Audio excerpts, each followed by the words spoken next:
안녕하세요. 책 읽는 뮤즈입니다. 오늘 소개할 책은 바이러스 쇼크, 인류 재앙의 실체, 알아야 살아남는다. 요즘 바이러스에 관한 관심이 많을 때죠. 이 책은 과거, 역사부터 최근에 이르는 바이러스까지 쭉 알려주기도 하면서 앞으로 바이러스에 대해서 우리가 어떤 자세를 취해야 되는지 그런 이야기도 나오고요. 바이러스 실체를 밝혀주는 그런 책입니다. 저자를 소개할게요. 최강석, 동물 전염병 국제 전문가이자 수의 바이러스 학자, 현재 서울대학교 수의학과 교수로 재직 중이다.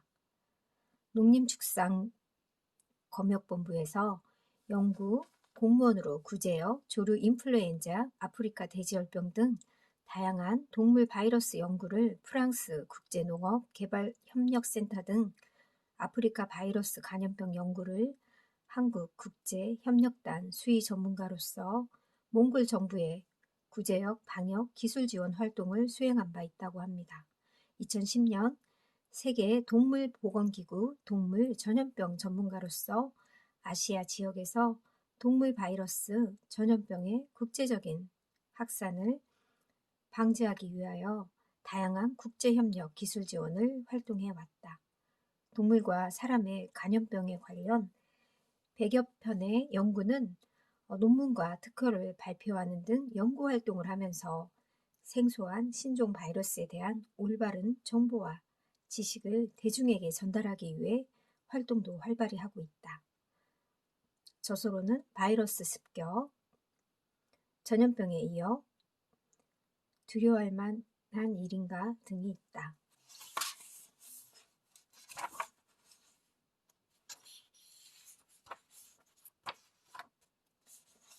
목차 제1장 박쥐로 시작된 인류 대재앙의 공포, 제2장 바이러스 두려움의 실체를 파헤쳐라, 제3장 바이러스 어떻게 인류를 위협하는가, 제4장 신종 전염병 지구촌을 위협한다, 제5장 신종 바이러스에 대처하는 우리의 노력.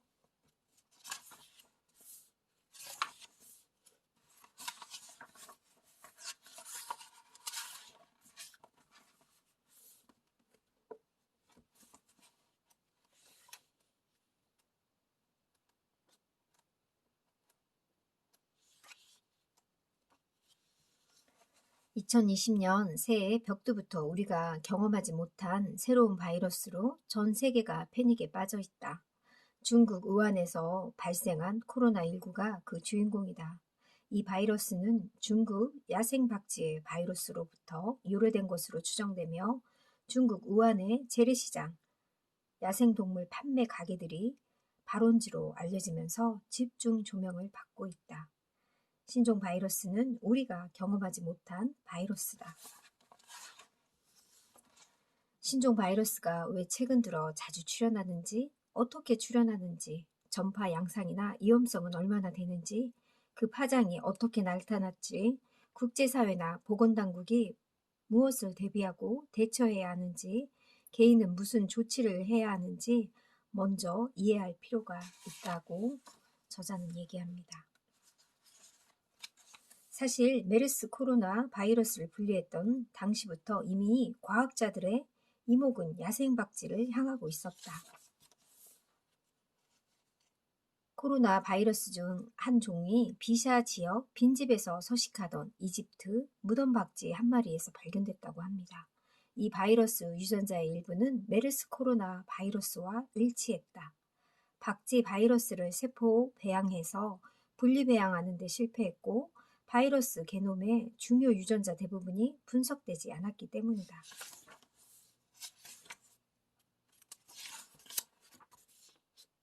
슈퍼 전파자를 어떻게 통제할까? 결론적으로 한 명의 감염자라도 방치하지 않는 것, 잠재적 슈퍼 전파자를 조기에 찾아내고 신속하게 통제하는 것, 그것이 바로 전염병 확산을 막는 핵심 방법이라고 합니다.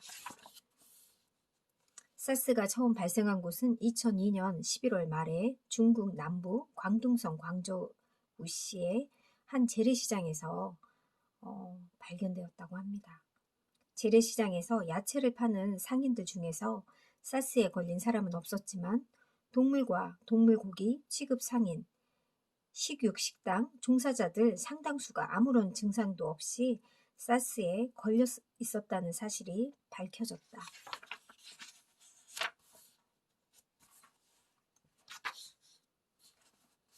중국 남부 지역에 수많은 박쥐 코로나 바이러스가 지금도 지속적으로 분리되고 있다고 합니다. 사람들에게 감염성을 획득한 바이러스가 존재할 수 있으며 바이러스 뒤섞임 과정을 거쳐 사람에게 넘어올 가능성은 항상 존재한다고 합니다. 제2의 사스 바이러스가 언제 출현할까? 우리는 무엇을 주시해야 할까? 누구도 예측할 수 없다. 반복되는 신종 바이러스 출현, 박쥐가 주범. 2003년 사스 바이러스 출현 이후 박쥐는 전 세계 바이러스 학자들로부터 집중적인 관심을 받고 있다. 코로나 바이러스 일종인 사스 바이러스가 중국관 박쥐로부터 기원했다는 설이 다수의 견해로 자리를 잡은 이후의 일이다. 박쥐 대부분은 5년에서 50년의 긴 수명을 가지고 있다. 긴 수명은 집단 내에 존재하는 바이러스에 노출될 기회가 증가하고 심지어 일생 동안 간염과 재간염을 반복할 수 있게 만든다고 합니다.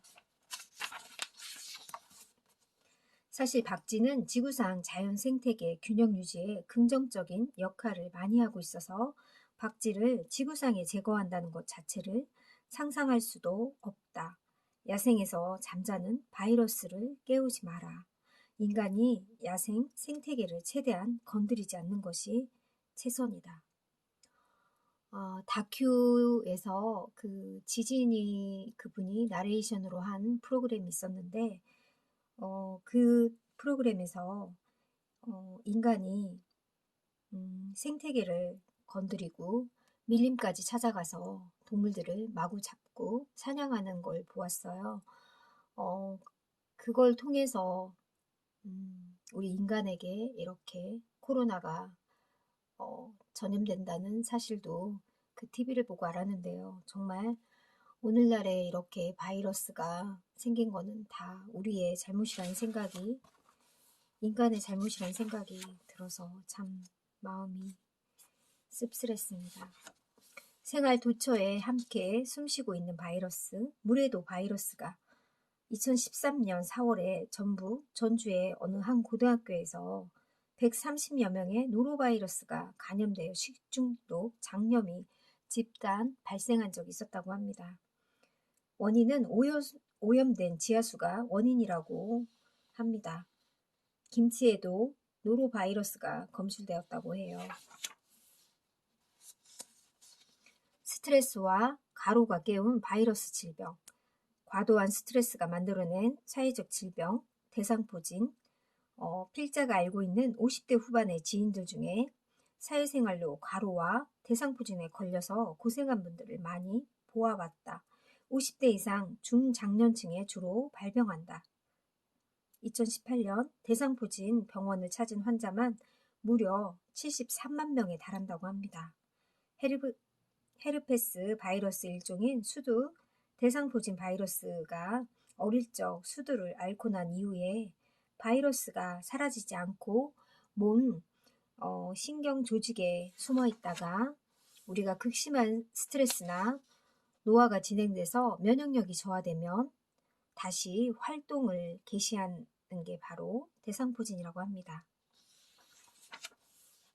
환경성 전염병 A형 간염 바이러스도 있는데 A형 간염 바이러스는 오염된 음식이나 식수를 통해 전염이 되는 수인성 바이러스라고 합니다. A형 간염은 한 달간 잠복기를 거쳐 증상이 나타나는데 A형 간염의 대표적인 환경성 전염병이라고 합니다. 개발도상국의 경우 A형 간염 바이러스는 매우 흔하다고 합니다.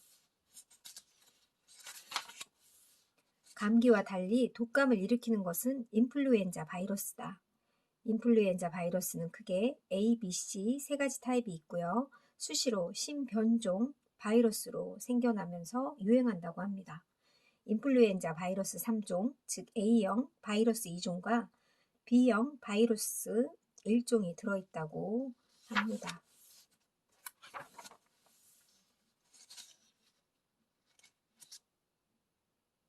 팬데믹, 에피데믹, 그리고 엔데믹, 역사 속으로 잊혀진 천연두와 우역, 과거에는 굶주림과 위생환경 불량 등으로 각종 전염병 창궐로 신생아 사망률이 높았던 시절이 우리나라에도 있었죠.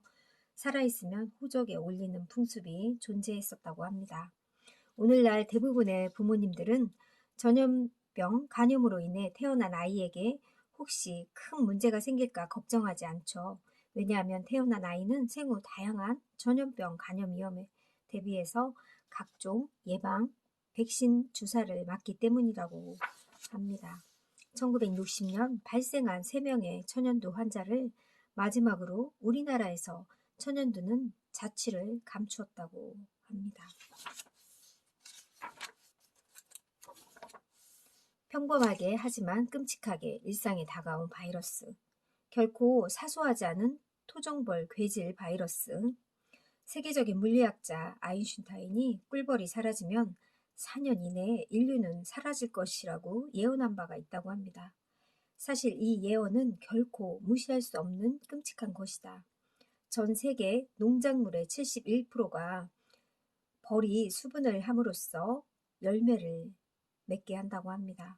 만약 벌이 존재하지 않는다면 인간이 생산하는 농작물 생산에 엄청난 타격을 입을 것이다. 꽃피는 봄을 기대하기가 어려울지도 모른다는 사실이라고 합니다.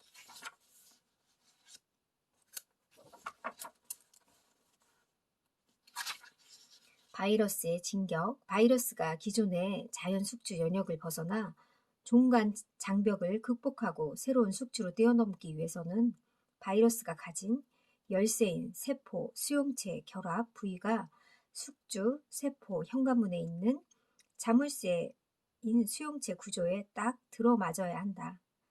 만약 실수로 집 열쇠를 잃어버려서 현관문을 열고 들어갈 수 없는 난처한 상황에 처했다고 해보자. 집에 들어가기 위해서 무슨 일을 해야 할까? 신종 바이러스가 출현했을 때 현관문이 무엇인지, 바이러스 열쇠가 무엇인지 정체를 밝히는 것이 매우 중요한 연구 대상 중 하나이다.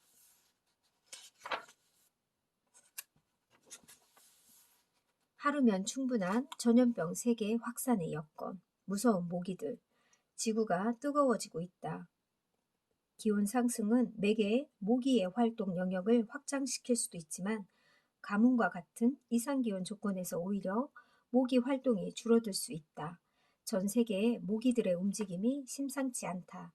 2014년 여름 일본 사회는 댕기열 발생으로 때 아닌 비상이 걸렸다. 우리나라도 결코 댕기열 안전지대가 아님을 알 수 있다. 사람 간 전염성이 강한 바이러스에 걸려 귀국하는 경우에는 경고음이 울린다.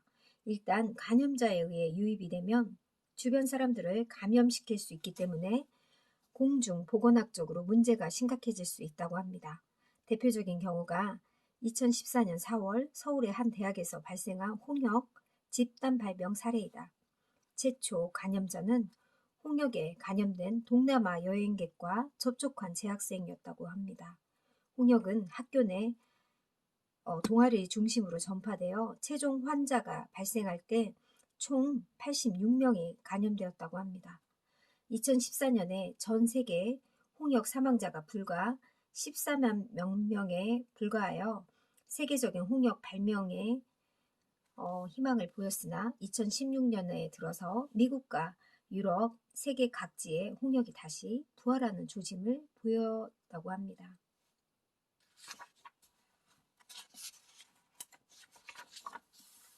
먼저 할 일, 바이러스가 우리가 바이러스로부터 우리를 지킬 수 있는 것은 마스크가 제일 중요하다고 합니다. 개인 위생 간에 잘 신경 써도 바이러스 감염의 확산을 막거나 줄일 수 있다고 하는데요. 사소하나 중요한 개인 위생, 손 씻는 것도 당연히 중요하고요. 손에 묻어있는 균을 조사한 결과 수돗물로만 씻어내는 균이 제거되지 않고요. 비눗물이나 꼭 손 세정제로 씻어야 손에 묻은 균이 확연히 줄어든다고 합니다.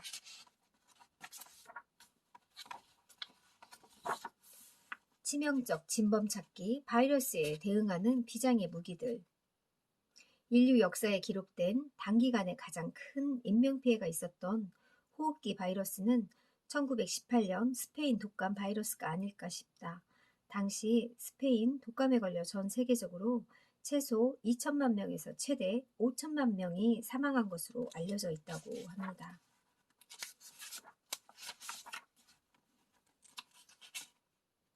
바이러스 복제, 길목 차단, 여러 가지 일이 겹쳐 스트레스가 쌓일 때면 입술에 부기가 있는가 싶다 보면 어느새 물집이 생겼다. 헤르페스 바이러스 치료제인 A약품은 국내에서 연간 150억에서 160억 원의 시장을 형성하고 있다고 합니다. 전 세계로 확산되고 있는 인플루엔자의 치료약인 타미플루, 이 약은 1990년대 중반에 미국 벤처회사 질리어드사가 개발해서 스위스 로슈사에 팔았던 인플루엔자 치료제 신약이다. 2009년 당시 타미플루를 30억 달러, 약 3조 7,095억 이상의 가치를 했는데 그 금액으로 팔았다는 걸로 추정하고 있다고 합니다. 지금도 독감이 유행하는 한겨울이 오면 불티나게 팔리는 바이러스 치료 중에 하나가 바로 타미플루라고 합니다. 일단 전염병이 유행하기 시작하면 일반 대중들이 할 수 있는 일은 제한되어 있다. 사소하지만 가장 중요한 것이 개인위생 안전수칙을 지키는 거라고 합니다. 손 깨끗이 씻기와 기침 예절, 손 씻기, 마스크.